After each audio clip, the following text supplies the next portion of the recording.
7월 24일 코로나 바이러스 감염증 19 국내 발생 현황을 말씀드리겠습니다. 국내에 새롭게 발생한 신규 확진자는 28명입니다. 해외 유입 사례가 13명으로 총 누적 확진자 수는 13,979명입니다. 59명이 신규로 격리 해제되어 현재 864명이 격리되어 계십니다. 안타깝게도 사망자 1명이 발생하였습니다. 코로나19로 인한 사망자 그리고 집중호우로 인한 사망자도 발생하여 심심한 조의의 말씀을 드리고 또 호우로 인한 실종자, 피해자 등 애도와 위로의 말씀을 드립니다.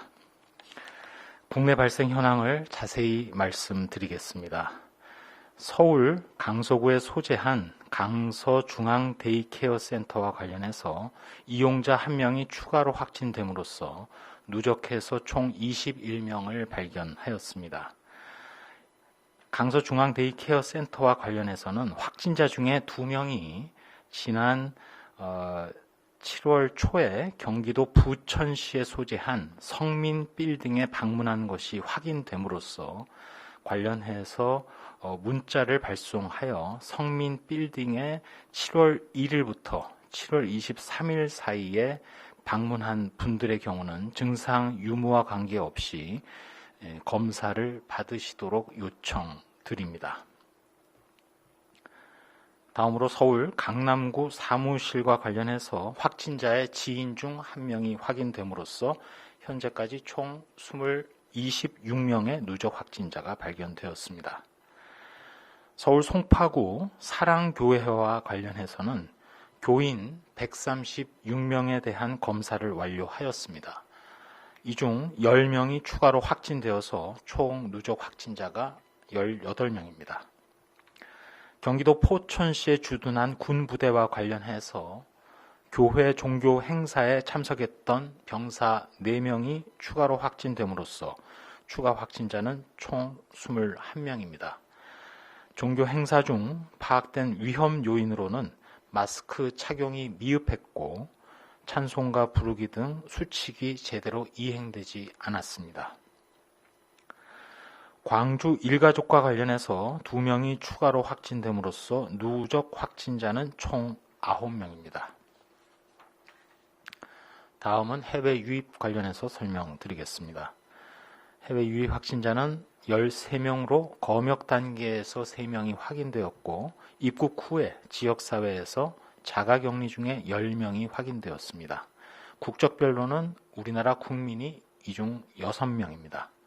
해외 유입 확진자 전체 13명의 추정 유입 국가를 보면 아메리카 대륙이 4명, 이 중에 미국이 3명이고 오세아니아, 뉴질랜드 1명, 그리고 중국 외에 아시아가 8명으로 우즈베키스탄이 3명, 필리핀이 2명입니다. 이 중 뉴질랜드는 환자 발생과 관련해서 청정 국가로 알려져 있기 때문에 별도로 자세하게 이동 경로 등을 확인하고 있습니다.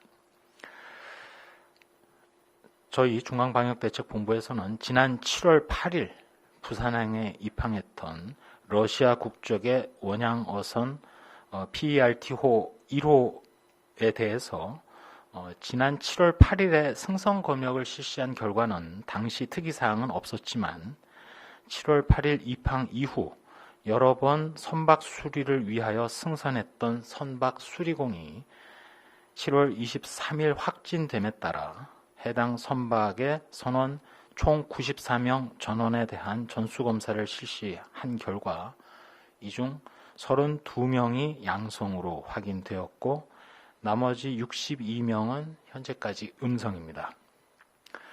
현재 선박 수리공과 관련된 감염 경로에 대한 조사, 접촉자에 대한 검사가 진행 중으로 현재 수리공과 관련해서 일단 수리공의 가족, 직장 동료, 작업자 등에 대한 150여 명에 대한 검사 결과 현재 추가로 5명의 양성 확진자가 발견된 상태입니다.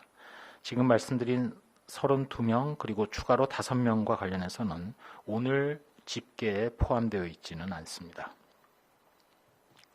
또 해외 상황과 관련된 내용입니다. 이라크 현지 상황이 악화됨에 따라 우리 국민의 건강과 안전을 지키기 위해서 우리 건설 근로자 293명이 공중급유기 2대에 탑승하여 금일 10시경, 정확하게는 1호기는 10시 14분, 2호기는 10시 24분에 인천국제공항을 통해서 안전하게 귀국하였습니다. 출발 전 현지에서 우리 검역관이 건강 상태를 1차적으로 확인하고 입국 후 인천공항 별도 게이트에서 입국 검역을 수행하였습니다. 진단검사 결과 양성으로 확진받은 사람들은 국립중앙의료원 등의 의료기관 또는 생활치료센터로 이송되어 치료를 받게 될 것이며 음성 판정을 받은 경우에도 지역사회 전파 예방을 위해서 별도로 마련된 임시생활시설 2곳에서 앞으로 2주간 8월 7일까지 격리될 예정으로 있습니다. 이번에 입국한 이라크의 근로자 등 우리 국민들이 임시생활시설에서 격리되어 계시는 동안 정부 합동지원단을 운영하여 최선을 다해서 건강을 살피고 철저한 방역관리를 하겠습니다. 그동안 임시생활시설에서 지역사회로 전파 사례는 단 한 건도 발생하지 않았습니다. 이번에도 방역관리에 만전을 기하겠습니다. 이번에 입국한 이라크 입국 우리 근로자 등 우리 국민, 그리고 조금 전 말씀드린 러시아 선언과 관련해서 우선 이라크에서 귀국한 우리 근로자 중에 유증상자가 최종 89명으로 파악이 되었고, 앞서 말씀드린 대로 러시아 선언만 해도 32명, 또 선박 수리공과 관련된 환자들만 해도 5명이 나온 상황입니다. 현재 상황으로는 아마도 내일 브리핑을 통해서 또 통계 발표를 통해서 말씀드릴 코로나19 발생 상황이 단순히 국내와 해외를 무시하고 전체 숫자로 볼 경우에는 아마도 100건이 넘어갈, 즉 세 자리 숫자가 나올 가능성이 매우 높은 상황입니다. 설령 그렇게 된다 하더라도 저희 방역대책본부 그리고 정부로서는 이라크에 있는 우리 국민을 코로나19의 위기로부터 구출했다는 그런 자세로 지역사회 전파를 막는 한편으로도 또 코로나19로부터의 건강보호를 위해서 관리와 예방에 철저를 기하겠습니다. 혹시라도 내일 갑작스럽게 늘어날 코로나19 확진자 규모에 너무 당황하시거나 놀라는 일이 없기를 명확하게 미리 말씀드립니다. 다음은 연구 개발 등과 관련해서 설명드리겠습니다. 중앙방역대책본부에서는 임상 근거에 기반을 둔 방역대책을 위해서 확진자 5,500여 명에 대한 임상 역학 정보를 공유하여 이미 1차로 9개 기관의 연구 과제를 선정해서 공개했다고 말씀드렸습니다. 어제는 2차로 심의를 거쳐서 8개 과제에 대해서 8개 기관에게 추가로 공개가 이루어집니다. 이번에 추가로 승인된 8개 기관의 과제에는 인공지능 분석 모델을 통한 중증도 예측 등 다양한 연구 주제들이 있습니다. 최근 집중호우에 의한 수해 발생으로 안타까운 인명피해 등이 발생하였습니다. 방역대책본부에서는 혹시라도 이재민이 발생했을 경우 코로나19 예방 및 확산 방지를 위해서 임시 주거시설을 이용하는 경우에도 마스크 착용을 해주시고 또 2m 거리두기, 침방울이 많이 튀는 행위는 자제해 주시며 식사 시에도 지그재그로 앉기 등 물론 일선의 저희 요원들이 생활수칙의 준수를 철저히 안내를 하겠습니다만 당부를 드립니다.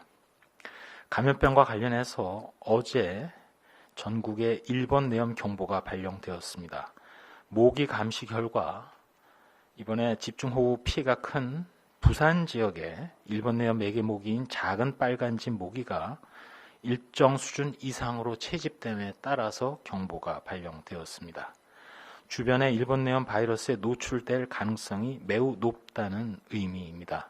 1번 내염의 경우에는 가벼운 증상을 대부분 보이지만 혹시라도 고열이나 두통 등 증상으로 이행이 되고 뇌염이 발생했을 경우에는 30%까지도 뇌염 증상자 중에는 사망에 이를 수 있기 때문에 특별히 국가 예방접종 사업 대상인 생후 12개월에서 만 12세 이하의 어린이들은 표준 예방접종 일정에 맞추어서 접종을 완료해야 함을 말씀드립니다. 또한 집중호우가 종료된 후 주변의 물 웅덩이 등이 일본내염 매개 모기의 서식지가 될 수 있기 때문에 주의를 당부드립니다. 또한 수해 발생 지역에서 누차 말씀드린 대로 여러 가지 다른 감염병, 렙토스피라증이라든지 접촉성 피부염도 발생할 수 있기 때문에 저희 방역당국의 주의대로 수칙을 준수해 주실 것을 부탁드리면서 마지막으로 주말을 맞아서 모임 자제 및 방역 수칙에 대해서도 상기해 주시고 특별히 주말에 종교 행사, 소모임 등과 관련해서 현장 참석자를 최소화하거나 2m 거리 두기, 마스크의 상시 착용, 노래도 합창이 아닌 반주로 대신하는 등 특별히 식사나 소모임은 하지 말아 주실 것을 요청을 드립니다. 브리핑과 관련해서 말씀 몇 가지 드리겠습니다. 코로나19 유행이 앞으로 어떻게 진행될지는 어느 누구도, 어느 전문가도, 어느 나라도 확신할 수는 없는 상황입니다.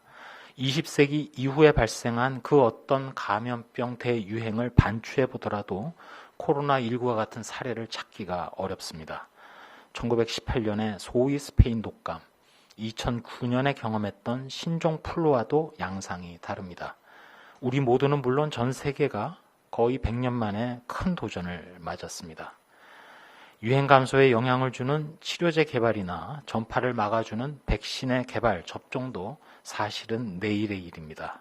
오늘 지금 이 순간은 거리 두기 이외에 다른 대안이 없는 상황입니다. 국민 여러분께서 주말과 곧 휴가철을 맞아 모든 대면 모임과 관련해서 말씀드리는 세 가지를 체크해 주시기 바랍니다. 먼저 혹시 밀폐된 실내 공간인지를 확인해 주시기 바랍니다. 환기가 어려운 실내 공간은 모두 위험성이 있습니다. 특별히 창문으로 환기가 어려운 환경은 피하셔야 하고 불가피하다면 최소한의 시간으로 머물러 주십시오. 많은 사람들이 밀접하게 만나는 모임인지 점검해 주십시오. 만약 그렇다면 비대면 모임으로 바꿔주시기 바랍니다. 마스크 착용은 가능한지도 확인해 주시기 바랍니다. 실내 밀폐된 공간에서 식사를 하시거나 음주, 노래, 운동, 또 업무를 장시간 할 경우 누구든 감염 위험이 있습니다. 중간중간 반드시 마스크를 계속해서 또 꼭 착용해 주시기 바랍니다. 야외에서는 마스크를 잘 쓰다가 실내로 들어와서는 마스크를 벗는 것도 거꾸로 된 잘못 알고 계신 점이라는 것도 말씀드립니다. 특별히 오늘부터 18시부터 집합 제한 명령이 해제되는 교회의 예배와 관련해서 말씀을 드리면 앞서 브리핑 때도 말씀드린 대로 예배 시에 뛰어앉기 등 거리 두기, 환기, 마스크 착용, 성가 대신 반주로 그리고 음식이나 소모임은 자제해 주실 것을 계속 강조드립니다.